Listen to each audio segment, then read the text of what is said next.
Welcome to the webinar. My name is Dr. Megan Myers. I am a pharmacist from Des Moines, Iowa. I've been using essential oils for a few years now and have been a doTERRA wellness advocate for just over a year and a half. I'm excited to be here today to talk to you more about the internal use of essential oils. The intention of this class is to break down the controversy that is often found on the internet to leave you educated and empowered. You'll learn about the arguments for and against internal oils use and be empowered to decide for yourself whether or not to incorporate internal oil use into your daily routine. I really enjoyed putting this webinar together. I am a skeptic by nature, and for those of you who know me, you know that I have zero problems with going against the grain if it's something that I believe in. And I really didn't know what the outcome of my research on this topic would be, but I'm excited to be here today to share that with you. As a disclaimer, any recommendations I make in this presentation is only referring to doTERRA essential oils. It's the only brand that I am comfortable with using internally. Before we jump into that, I just wanted to provide a brief background on essential oils. So essential oils are natural aromatic compounds that are found in a variety of plant parts, from the seeds to the stems, flowers, and other parts. They are created by the plant to be their defense mechanism. So many of these essential oils contain antimicrobial properties, as well as just general support for the cell in order to heal and repair. They also are not greasy or true oils in the sense that we're used to thinking about what an oil is. Rather, these compounds have an affinity for, or in other words, dissolve into oil versus water. So when we do want to dilute it down, we actually will use another oil such as coconut oil or almond oil rather than water. Essential oils are made through a process called steam distillation, in which the plant part containing the oil is placed into water and that is heated up for the oil to rise to the surface, and then it's cooled down where it separates from the water and is then extracted out that way.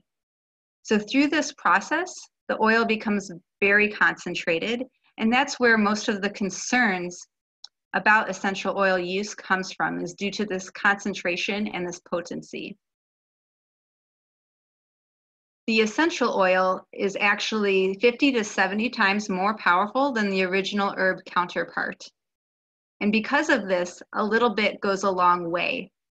When calculating the proper dose, as pharmacists like to do, I figured out through my literature search that the average dose would be 2.6 drops for a 150-pound person. This is why we see 1 to 3 drops is often cited as the proper dose for pure therapeutic grade essential oils, and that would be per application.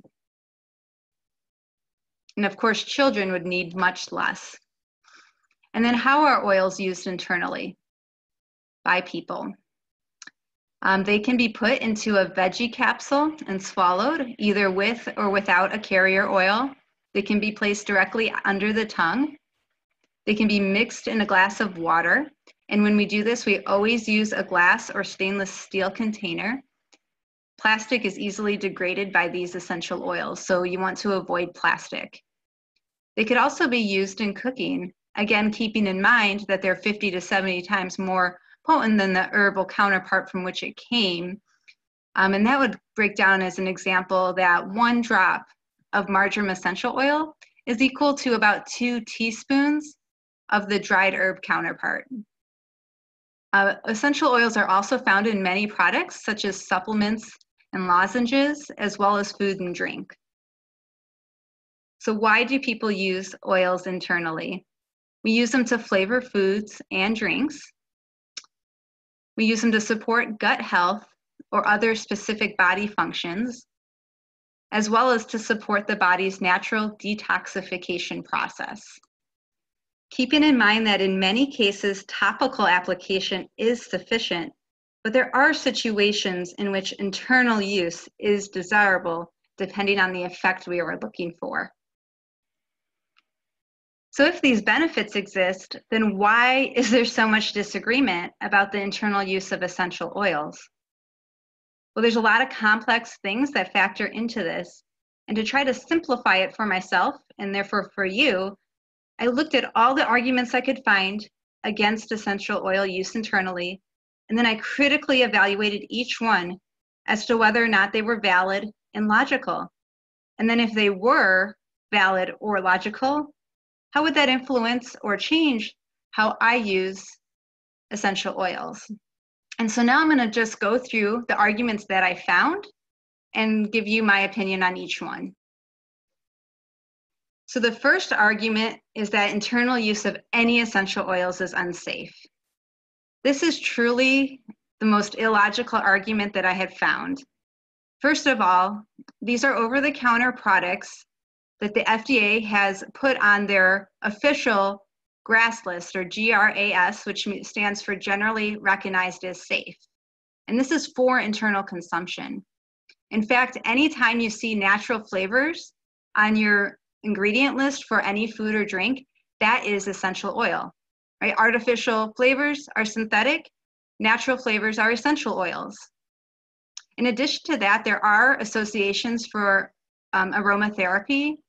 And while they do disagree about how much you should use internally, or when, or how, or whether or not you're under the supervision of a provider, that type of information, it does vary from association to association.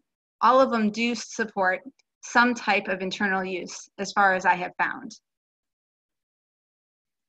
And this brings me to my second argument that I found, which states you should only use essential oils internally under the supervision of a certified aromatherapist. And in a well-written article, this can sound like a convincing argument, but I hope that I can demonstrate to you that this is a very biased viewpoint that's more concerned about the profession of aromatherapist than it is about whether or not this practice is safe for you. So first, again, I'm going to reinforce that these are over-the-counter items that have been put on the GRA list by the FDA. The whole point of delineating over-the-counter versus prescription drug products has to do with safety of that product and whether or not you can use it safely under the supervision, without the supervision of a professional.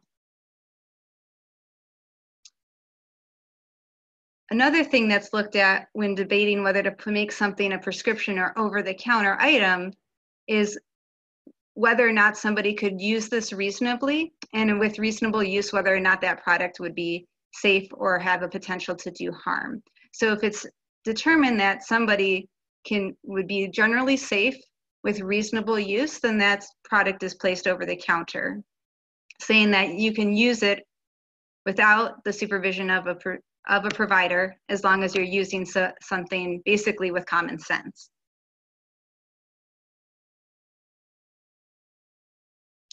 So with that in mind, I'd like you to take this statement and think about if it was something in my pharmacy. Okay, you should only use Hall's cough drops internally under the supervision of a licensed pharmacist. You should only use Benadryl internally under the supervision of a licensed pharmacist. I mean, if I had that statement on the internet or in my pharmacy, what would people think of me? Does that mean that people don't benefit from pharmacist consultation? No, they could benefit from pharmacist consultation, right? Maybe there's a better product for their symptoms than the Halls, or maybe there's a better product for their allergies than the Benadryl.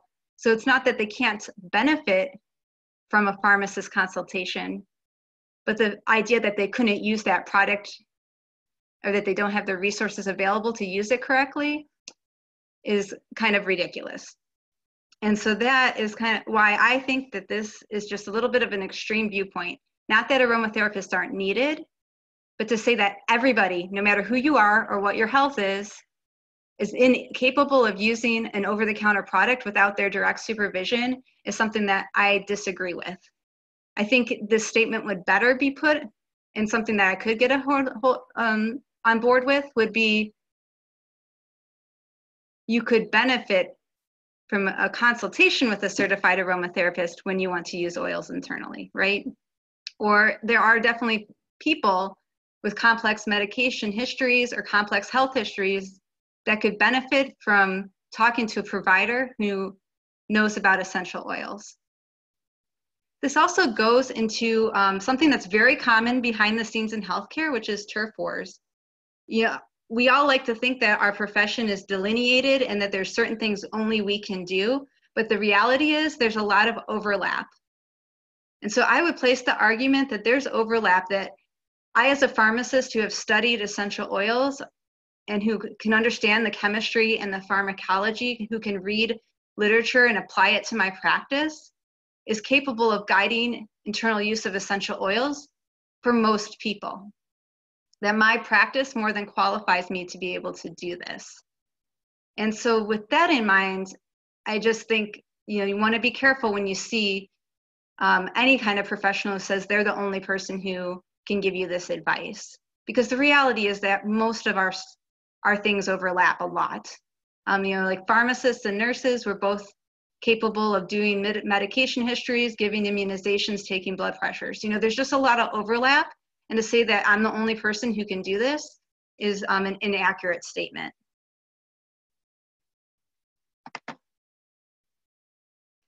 The third argument is that essential oils will cause damage to your esophagus or stomach. What bothers me most about this is that it's taking something that's very common and actually making it sound really scary and extreme. What they are saying is that this might cause acid reflux. And even then, this is theoretical. It has not been demonstrated or proven that essential oils could do this, unlike these other lifestyle factors that have been demonstrated and are recognized as genuine risk factors for developing acid reflux disease. So a better or more truthful version of this argument might be that theoretically, essential oils may irritate mucous membranes and be a risk factor for developing acid reflux disease. So I want you to take a minute and look at those triggers or risk factors for acid reflux. In most cases, you probably know your body and how well you can tolerate all of those things and whether or not you're going to develop acid reflux from those things. And the same could go for essential oils. And I believe that this is why we do see people with different tolerances to essential oils. I feel comfortable personally at around 3 drops a day. But I have a friend who can tolerate 15 drops every day and she's totally fine. And I think that maybe there is some validity. Maybe it does cause a risk factor for acid reflux, and that could maybe account for the varying degrees of tolerance people have for internal oil use. But it's not a reason to be scared to use oils internally. As part of this argument, I often read about, again, the potency of essential oils and utilizing that fact to create fear and saying this is like, 1 drop of oil is just like so many peels, so many lemon peels, right? But if you break down and actually do the math, it takes 75 lemons to make a 15 milliliter bottle of lemon essential oil, and that yields 250 drops, which means that 1 drop is about 3/10 or just under 1/3 of a lemon peel. So if I'm consuming 3 drops a day of lemon essential oil, it's like getting the essential oil compound found in 1 lemon. So if I did that for time after time, am I going to cause some severe damage? No. Could I develop acid reflux? Maybe if I'm sensitive, right? But I'm pretty sure that my 6 cans of Diet Coke a day habit that I had in pharmacy school was worse than my 3 drops of essential oil that I'm consuming now. I'm really not too worried about it. In fact, I'm grateful to have had essential oils brought into my life to be able to finally break my addiction to Diet Coke that I had been fighting and recognizing as damaging to my health for well over a decade. The fourth argument is that internal use of essential oils will cause kidney or liver failure. according to any reputable site that I've looked into, this is simply not true. Your body processes essential oils just like food. If you ate a lemon every day, would that cause you to go into kidney failure? Would that blow out your kidneys or damage your liver? No, and neither will essential oil, as far as I could find.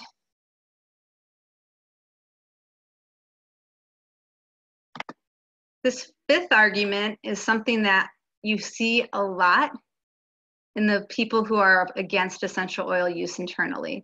They say that putting essential oils in water is dangerous because they are undiluted.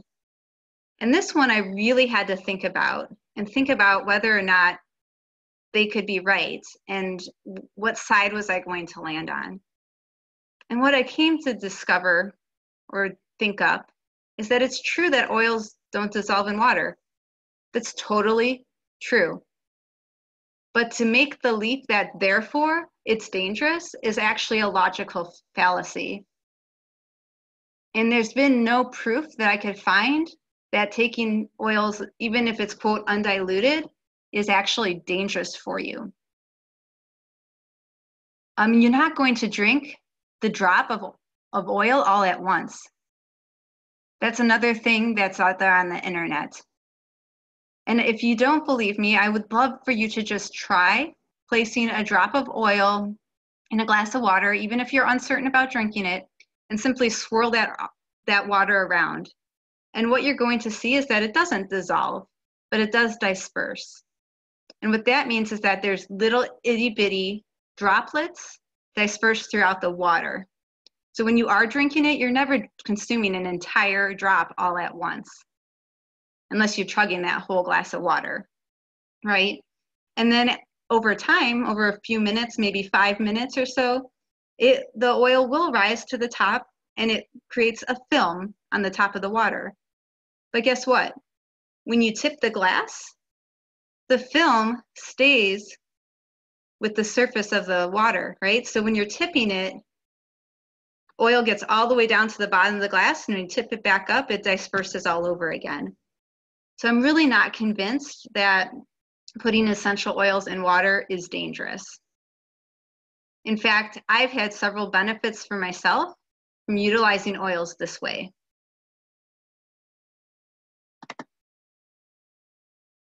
Argument number 6 is that you shouldn't believe anybody who sells doTERRA because their opinion is biased. They're just trying to sell you oil. Well, if people want to think that, they can think that. But I personally take my oath as a pharmacist very seriously. I'm giving you my opinion based on the research I found to date on the risk versus benefit. And the whole reason I got involved with doTERRA is because I want to educate others and provide them with a safe option with an oil that can be trusted to be used on a medicinal level. And lastly, isn't everyone's opinion biased? Who's writing the blog, right? Like, what's their agenda? So my opinion or my takeaway is that internal use of essential oils does have benefits.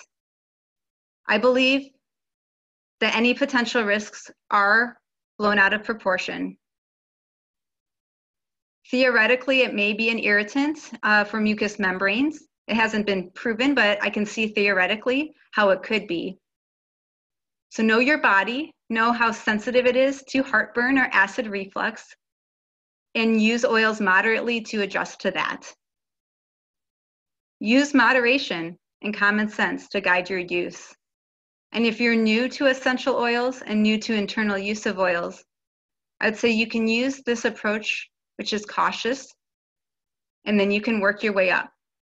So limit your internal use to one modality, whether it's in water or in a capsule. Limit it to 1 to 3 drops to start. You can dilute that with a carrier oil if you wish. If you're using any oils internally that are considered our hot oils, like oregano or cinnamon or cassia, you definitely want to dilute those in a veggie capsule. But something like a citrus oil, you could choose to put that in water or in a veggie capsule, however you're comfortable with, and then you can work your way up from there and figure out where your comfort level lies with internal oil use. But I would hate to see you miss on opportunity for your health that could benefit you due to fear that's stirred around based on arguments that are not necessarily logical or valid. So I did end up on the side that doTERRA recommends, but I didn't know if I would when I started this research. So thank you very much. Please don't hesitate to reach out if you have any further questions to myself or to the person who invited you to view this webinar. Thank you. Have a great day.